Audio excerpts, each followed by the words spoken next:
लक्ष्मी और गणेश की बनी मूर्तियाँ पहली नजर में भले ही आपको मिट्टी से बनी लगें, लेकिन ये सब मिट्टी से नहीं बल्कि गाय के गोबर से बनी हैं। मूर्तियाँ बनेगी, कंडे बनेंगे, साबुन बनेंगे, धूप बत्ती बनेगी, एन नंबर ऑफ प्रोडक्ट आप डाई चेंज करते जाओ और बनाते जाओ, जो बहुत सुंदर स्वास्थ्य के लिए लाभदायक है।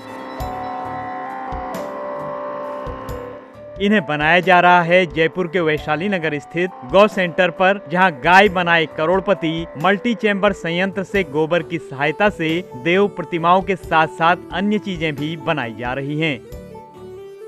गाय के गोबर का उद्योग के रूप में आधार विकसित करने की ये भी एक अद्भुत पहल है, क्योंकि अज्ञानता के कारण गौवंश ही नहीं मानव समाज भी पीड़ा को प्राप्त हो रहा है, जबकि गाय से सारे पुरुषार्थ प्राप्त हो जाते हैं।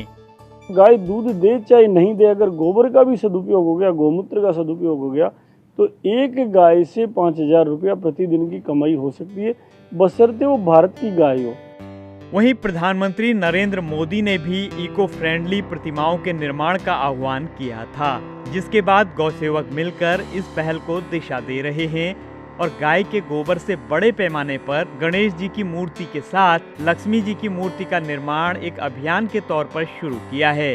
गोबर लाने के बाद में उसको, जो हमारे सामने ये मिक्सर पड़ा है, इस मिक्सर में मिक्स करते हैं और उसमें गोबर मिलाते हैं, गोबर के साथ मैदा लकड़ी मिलाते हैं, मैदा लकड़ी के साथ फेविकोल डालते हैं, फेविकोल के साथ में हम जोस पाउडर आता है वो डालते हैं, वो डालने के बाद में ये मिक्स हो जाता है। उसके बाद छोटी छोटी लोई बनाकर मशीन में लगाई जाती हैं और फिर इन्हें अलग अलग डाई व साइज के हिसाब से गोबर से बनी प्रतिमाएं, दीपक और बड़गुल्ले तैयार किए जाते हैं।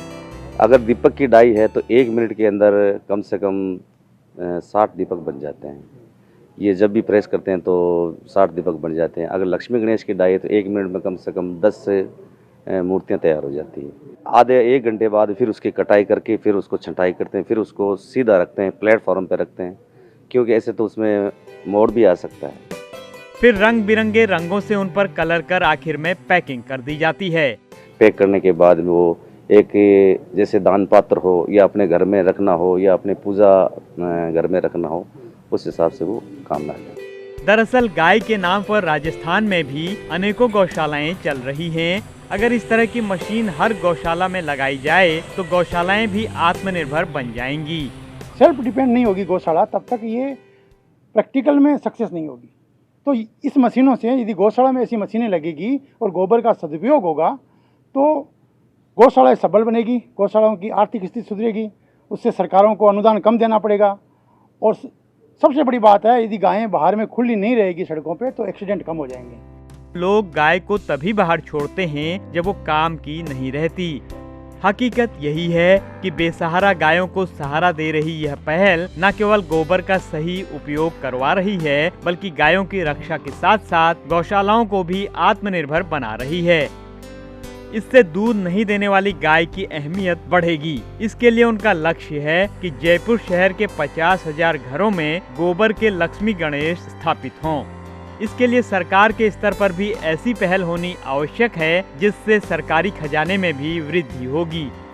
Bureau report, ETV Bharat.